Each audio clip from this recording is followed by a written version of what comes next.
neighbors who've been missionaries, who have family there, who have friends there, who know this is going on. Yet we've got not just the mass media, we got people within Congress denying that this has happened, or certainly de-emphasizing. It ought to be outrageous that it is Christians, moderate Muslims, anyone being terrorized by these radicalized Islamists in Nigeria, and we've got the Tinubu government sitting back and not doing enough.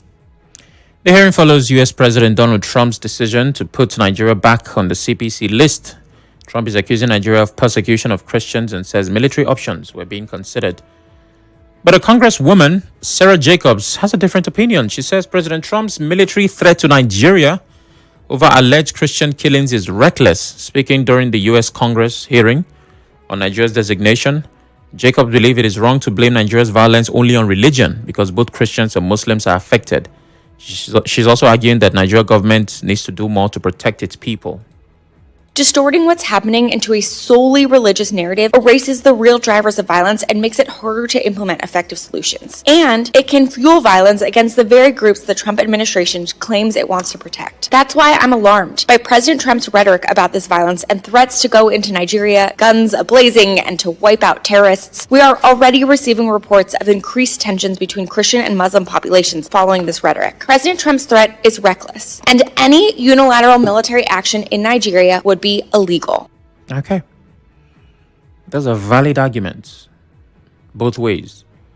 But you see, no part of the argument says there is no killing. The first person who spoke said they are finishing Christians. This woman say, no, it's not just Christians. But the two sides agree that people are getting buried daily. And of the many perspectives I saw, there was an interesting one. It's by a journalist. She said, on one hand, she's disappointed that the U.S. Congress are talking about this. On the other, she's excited that there's attention to it. But then she asked an important question. Why are those lawmakers the ones raising attention to this, setting up committees and holding public hearings, and not our National Assembly?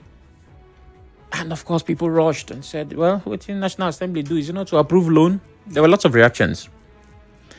But I said, and that's why it's important that you have these conversations based on available data, facts.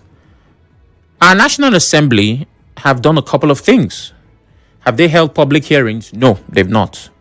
But they formed committees, right?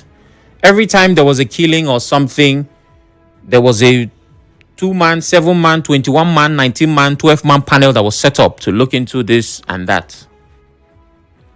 Unfortunately, it ends as it always does, with nobody knowing what came out of that meeting, what the committee deliberated on. And even if they make it a public hearing like the US is doing, call people from the community, come to the assembly, testify, do this one, do that one, it almost always does not lead anywhere. Do you remember the last time, maybe not the last time, but one of the many times there was a public hearing? NSAS, panels of judicial inquiries were set up across different states till today, the 21st of November 2025. The findings of those panels have been public. But not one police officer. Not one. They've said things, fingers were pointed, there were attempts to do this and do that. So why waste the money on the public hearing? Guess what? Now the interest of Nigerians is protected by those they did not vote for. Lawmakers in the US that Americans voted for are now the ones protecting the interest of Nigerians in a different country and continent. Meanwhile, they have reps in their own country at the Senate and House of Reps. So maybe next election, US lawmakers should also come to Nigeria to campaign. So you remember the last time, if we deliberate American, we'll also represent you. Where's your constituency? Says Eche. Okay, Eche. Vote for Senator John White. That's exactly what it is. It just seems like everything has decided to go wrong in Nigeria at the same time. But this is where we are. The important question is, where do we go from here? 0817923 0002.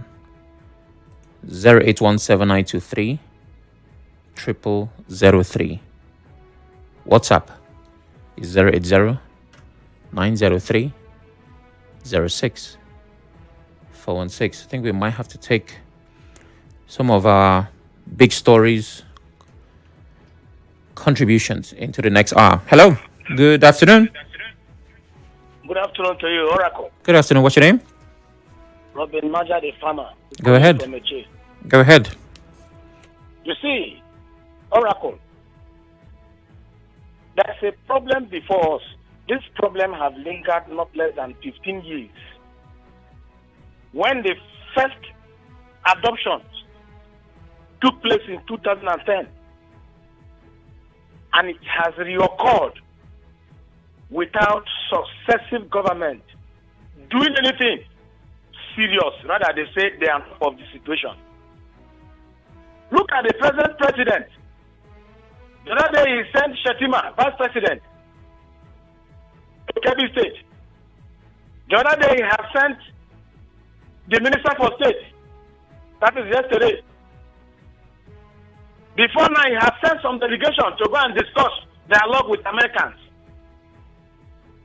Do you recall that a court in Canada designated APC and PDP in Nigeria as a terror group? What did the government do? Nothing. Now, look at the abduction in Niger State again. A brigadier general was murdered with some other soldiers on a Friday. They adopted people in church. Look at the amount they are demanding, 100 million. A worshiper in a church has 50,000, 100,000 in the house, and Nigerian politicians are running around the circle, thinking about how to hold power. Give me power, power. Jumping from PDP, the party that brought the governors, to APC, in spite of these conditions, we are finding ourselves. Let us contribute. Judgment Day is very close. Robin Maja, the farmer. Thank you, Robin. Emeka calls from Owerri. Good afternoon, Emeka. Oracle, my brother. Good afternoon. Good afternoon. Oracle, do you know when you were giving the news of Niger State right now? I was watching Al Jazeera. You had a meeting with Al Jazeera. As you are giving the news of Niger State, Al Jazeera was giving the news about Niger State. Oracle, also after the sentence of yesterday, already within Nigeria, after the script being read yesterday in the name of I thought terrorism has ended in Nigeria. When you give somebody a terrorist life imprisonment forever, I thought that would have seen the end of terrorism in this country. I'm talking about today. I want to tell you, maybe tomorrow, I'm not praying for that. You have another headline of similar situation. Oracle, the way these people are running this, as far as I live in Nigeria, maybe the hand of God is what is happening in Nigeria. Where truth is being turned upside down. What is the rationale for not a church to say to what is just yesterday? Where the whole world is crying and saying what is happening. We bring justice in a country called Nigeria. Or just Oracle, if we consider this fact, it will make it better in this country. What I've seen in Nigeria is people who are not done for injustice. Another will not done for injustice. I mean, we continue to tell this fact. Oracle, I'm begging you fast. Nigeria will never get better. We'll do our best to get better.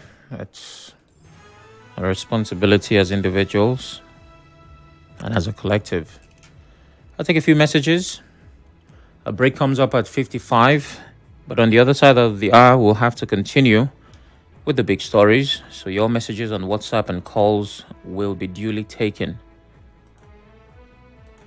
Sam, greetings. Greetings to you too. Donald Trump's statement has added more fire to the insecurity. That's from Thank God Ability at Tuebu. Sam Oracle, I think this line of business is very lucrative. I will not be surprised before Sunday another group will abduct some other Nigerians. Nigeria is out of reach. I don't know whether to pray or to blame. It's now a business, Sammy says. Unfortunately, it seems that way.